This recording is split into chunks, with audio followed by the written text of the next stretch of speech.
So I think that pretty much all of mankind's conflicts could be solved if we started telling the truth to each other. All of them. Well, that's a pretty bold statement. But join me on this walk and I'll try to walk you through why I think that.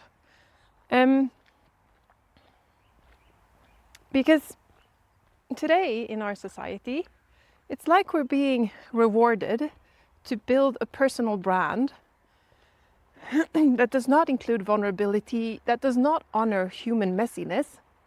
It's like a brand of perfection, of control, of knowing what we're up to.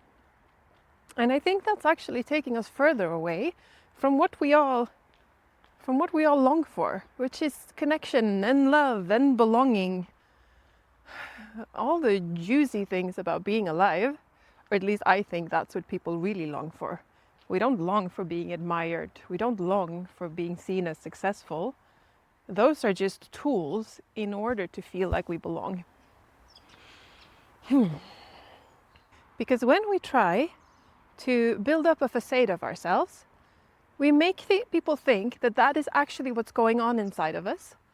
And it makes us all feel like we're alone with the internal messiness that goes on within all of us. And a real eye-opener for me was the concept of sharing circles, which came into my life about 10 years ago or so. Maybe you're already familiar with them, but a sharing circle is basically where you sit a group of people and you each get a certain amount of time, perhaps 5 minutes, maybe 10 minutes. And during those minutes, you get to share freely. There are no rules. You don't have to take responsibility for what you say, in the sense that it only has to be true when you say it. It doesn't have to be true forever. If you express frustration over work, you don't have to be frustrated tomorrow. So it's basically a support function to get us to streamline our own truth. Not for the people listening, for me. They are just there as a witness. Oh, a bit of uphill there. And what's really important is that whatever you say in the sharing circle, it stays there. Once the circle is over, no one talks about what was shared. It lives in the moment and then it goes back. And the other people in the circle, they don't comment on what you said. They don't give you advice. They don't try to comfort you if you started to cry. No, they just witness. And what I usually like to say, if I introduce sharing circles, is that the ones who's listening, you pay 80% attention to yourself. What happens in me when this other person shares? And 20% attention to what they're saying, what goes on in them. But the focus is always on me. My judgment, my need to interfere, my feeling sorry for someone. And the orientation, or like the aim, or how I view that person, is that they are whole and complete. They have all the resources to hold their shame, their sadness, their anger. Any need to rescue them, I own myself. And why is that crucial? Because that takes us away from being pulled into the situation. And it helps the other person to be honest, because they have to, or not necessarily, but to be seen as whole and competent and complete in all my divinity, like all of my capabilities. It helps me be honest, because I'm reminded that I am the space within all. My inner life is always bigger than what goes on in my inner life. And to be seen like that makes it easier for me to access that. Yes. So that's basically what a sharing circle is. And I can talk a lot about sharing circles. I have learned so much from them. But this was the point I wanted to make now. Because in regard to truth, initially I think I wasn't used to people sharing their truths. And it can look like anything. It could be someone who had a conflict with a a loved one, and they basically repeat, and he said this, and I said that, and he said that, and they're allowed to do that. That's their time. But it could also look like, I don't know what to say. I can feel some judgment coming up. Oh, and now I judge myself because I don't think I'm allowed to say that. Ooh, it reminded me of a childhood memory. And then some crying, and then go back to like, actually, that was not so important. You share for yourself, not for the context of the other people. Sometimes you might not even know what a person is talking about. They might just say like anger, and then swear a lot. And then go back to saying, I feel tired. As a listener, I have no idea, but my attention is on me. 80% on me, what's happening in me when I hear that. Okay, let me just get past this. And initially for me, there was a lot of this of like, oh, but you can't say that out loud. Oh, did she just say that she felt inadequate? Like those weren't things that I was used to people being honest about. So that was that was in itself a big lesson, learning that you can be honest about things that you wouldn't necessarily put in your personal brand. And the second really important thing I learned was that we all have so much going on inside of us that are similar to all of humanity. Like, I haven't had the exact conflict with my sibling as this person has, but I know what it's like to feel frustration, to not feel understood, to feel belittled. Those are not unique to me. Those are common for us all. Our inner lives are so much more alike than we would like to think, or what it looks like on the surface. Not sure how traffic is picked up on this camera, but let's give it a try. I'm going to keep going. Actually, I think the road was too loud, so I skipped that part. And one of the things, one example that really hammers this home was an interaction I had. This was many years ago now, but there was some kind of a weekend workshop or something. And we were some people gathering, there were some exercises, and then there was also a sharing circle. So it was one guy where I met him face to face, like we met each other walking past. And he was being very like businessy, oh, that's the wrong direction.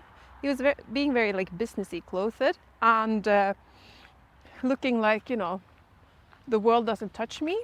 And when we walked past each other, he didn't look at me.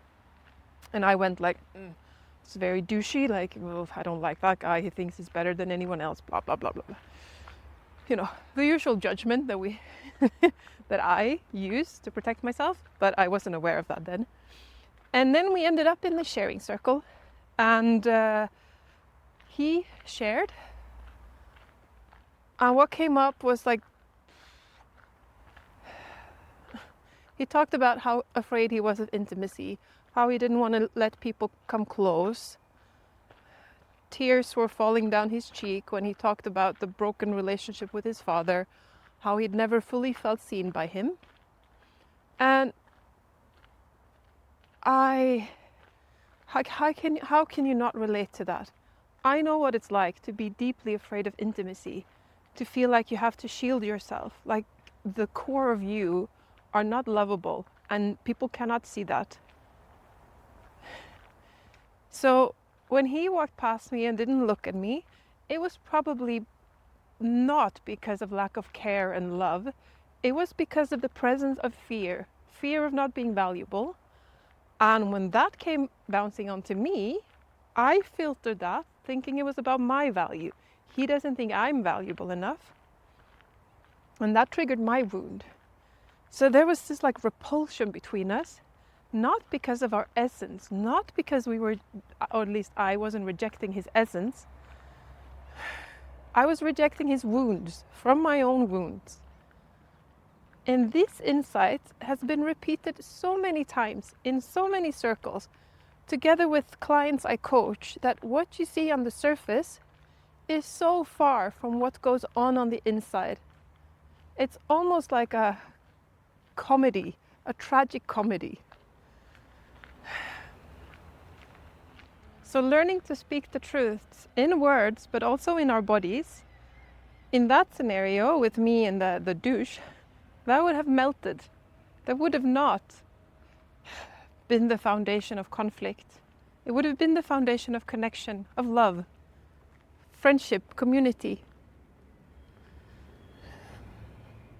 And then you might say, well, if everyone went around and told the truth, wouldn't that be a hostile world?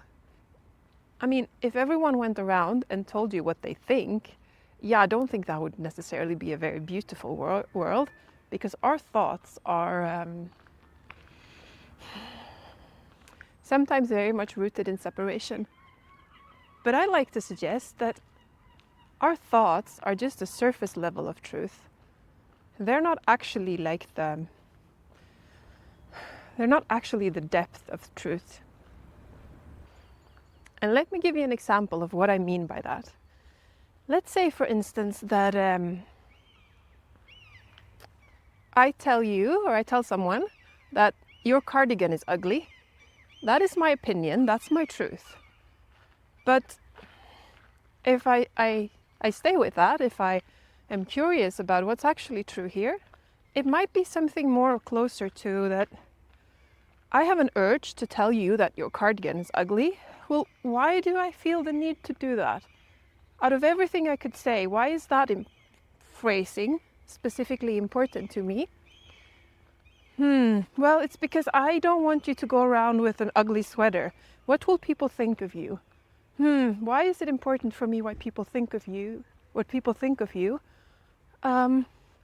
Well, because I want you to belong. I want you to feel loved by people. That's a deeper truth.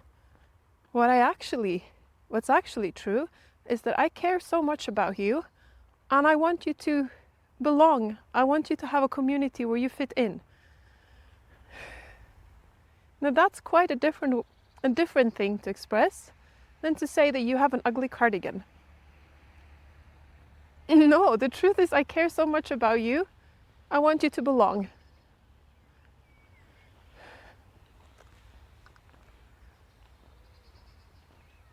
And that's not always an easy journey to trace our way back into the deepest layers of truth. Maybe we don't need to be perfect at that. Maybe we can allow ourselves to keep learning, to keep exploring what is the deepest layers of truth right now. One way, for me anyway, to check whether I'm approaching the truth layer is whether what I do, am I expressing about you? Then it's usually a thought.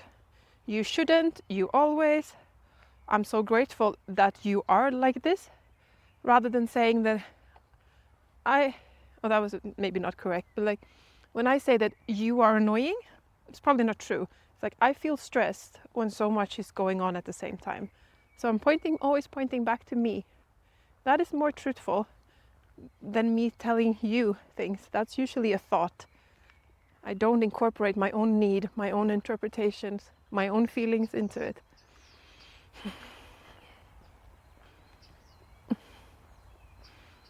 Yes.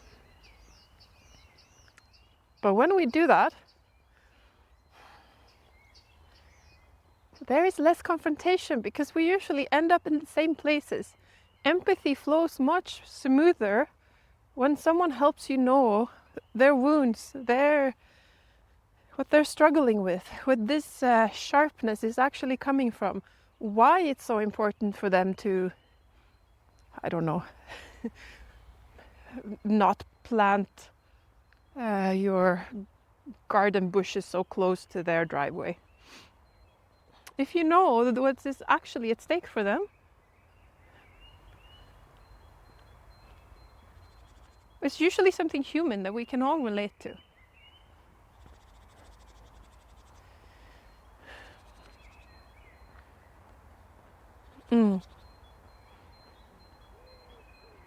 Truth is a complex matter, I have to say.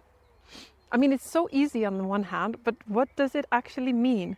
Now that's more complicated. It's quite intricate thing to know what the truth of the moment is. That's what makes it so exciting. It's never old news, it's always fresh, it's always here, and the layer seems to be infinite in a way. I don't know if I can stand for that, but they're many, they're deep.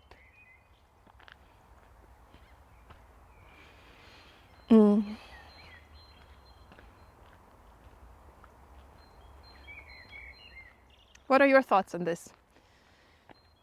Your experience with living truth? And what are your thoughts about my bold statement of if we start telling the truth, conflicts of humanity, yeah, maybe they wouldn't even exist. They would be disagreements, not actual conflicts. Anyway, yes, if you're new to my channel, I haven't introduced myself. My name is Josephine.